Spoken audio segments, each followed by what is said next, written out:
Hey everyone, welcome back to our channel. If you're new here, please subscribe. I'd really love that. If you're returning, how you doing? What we're going to be talking about right now is the events. There are many events that are happening that are shaping the world in 2024. And there are 6 mega trends which carry important significance. The first one is AI. The first mega trend is artificial intelligence, and it has really come on the scene in a dramatic way over the last year. But it's going to continue to accelerate into a mushroom as we get further and further into 2024. All the things that have come from AI will be tools that will be used for no good. I'll just say that. And it's clear that this kind of technology will be used to dominate the world. It's important to keep up to date on what is happening in the development of AI. The second one is about China's impact on global events. I believe that China could possibly be the leader of the kings of the East that will be part of the campaign of Armageddon. Just in the last few days, the country has been talking about the reunification of China, which means taking Taiwan and making it part of the communist regime. Many people believe that China right now is sensing US weakness. They look ahead to November when someone else could be selected into office and believe that China is going to seize the opportunity between now and the elections to attack Taiwan. This is something that we have to keep our eyes on. And the elections this coming year are a huge issue that will determine in many ways our country's future. And China could very well act this year, maybe early in the year, because they are sensing US weakness and take Taiwan just as Russia is trying to take Ukraine. The third thing is digital currencies like CBDCs. Okay, this is another mega trend, and it is paving the way to the one world economy. Okay, this is something that we really have to keep our eye on because it's going to affect every single one of us in some way or another. The next thing are narratives. And these narratives are because of sea change. One point that we often overlook is sea change. And sea change is being grossly over exaggerated to exert greater control over people's lives.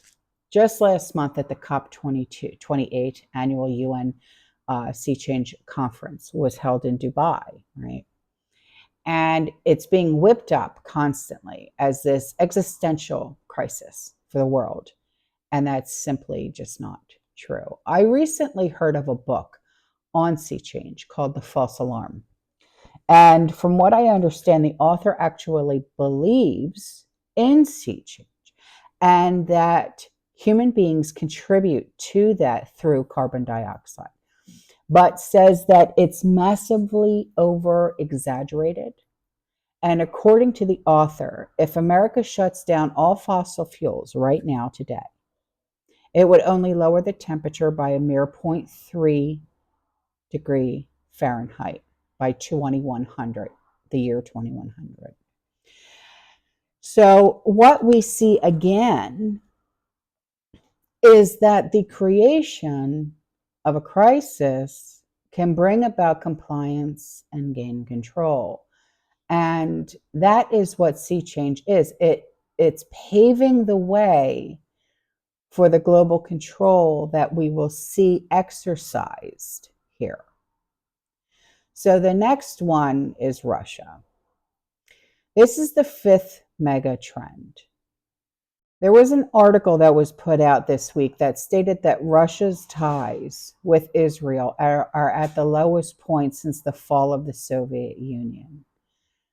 And it called it the end of a friendship between Israel and Russia. And Russia has chosen to align itself with the Palestinians in this Israel-Gaza war. And as a result, their relationship with Israel is at a near all-time low.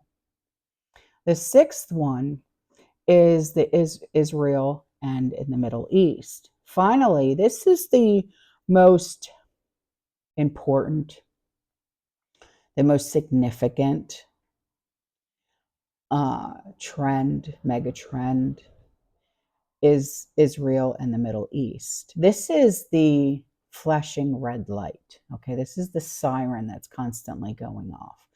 We are more than 90 days into the Israel-Gaza conflict, and recent events that are happening in Israel could cause this conflict to explode into a wider battle. Israel's mission to hunt down Hamas in stoking fears of escalation. They assassinated the person that many believe to be the number 2 leader of Hamas. Okay. And of course, this has been decried by Hezbollah, Iran, Lebanon, and others. But Israel has vowed to neutralize, a nice word for assassinate, the leaders of Hamas and tracking them down wherever they are, even after the world is over. And most of them can be found in Lebanon, Qatar, and Turkey.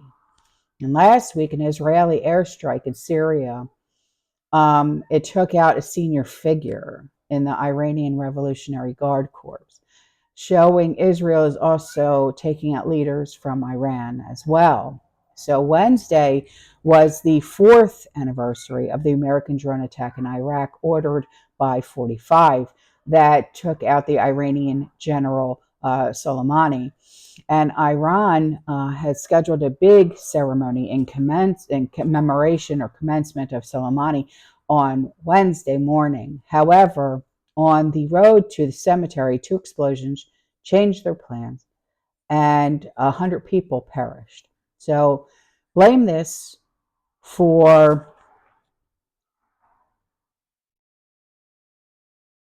whatever has yet not been assigned, I guess you could say. Iran has called it an attack.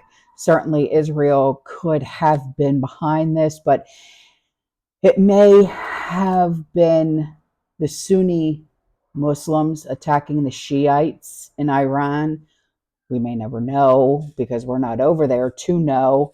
Nevertheless, all of this is stoking fears of escalation. Meanwhile, in Turkey, they just arrested 33 people who were suspected of being Mossad agents, which is essentially Israel's version of the CIA. And Turkey believes that they uncovered an Israeli spy ring and are looking for 13 more individuals. And they insist they have links to Mossad.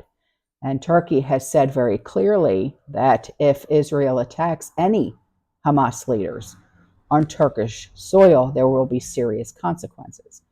They have also stepped up their support for the Gaza since October 7th. So Iran is obviously a veteran enemy of Israel, but we can also see how Russia and Turkey's relationship with Israel is deteriorating here. These are the 3 key players in this invasion. And 3 of these relationships with Israel have come to an all-time low. This area of the world today is experiencing a series of pinprick attacks that constantly put more and more gas onto the fire. Behind all of this, though, you have the Israel-Gaza war that shows no signs of dwindling. And add that what's happening over at the Red Sea with the Houthi rebels in Yemen, who are firing at American warships, and Iranian warships now entering into the Red Sea. All of these different events, or the combination of them really, could easily be the spark that ignites the fuse to blow up this Middle East powder keg. So these are what to keep your eye on, because remember, 2024 is the year of wars and rumors of wars. And we really have to be aware and on our toes at all times. You just never know what the hell's going to pop off next. All right, guys, I'm out of here. Okay, I'll see you in the next one. You stay safe, you stay positive, you keep prepping, and as always, fearless. Ciao.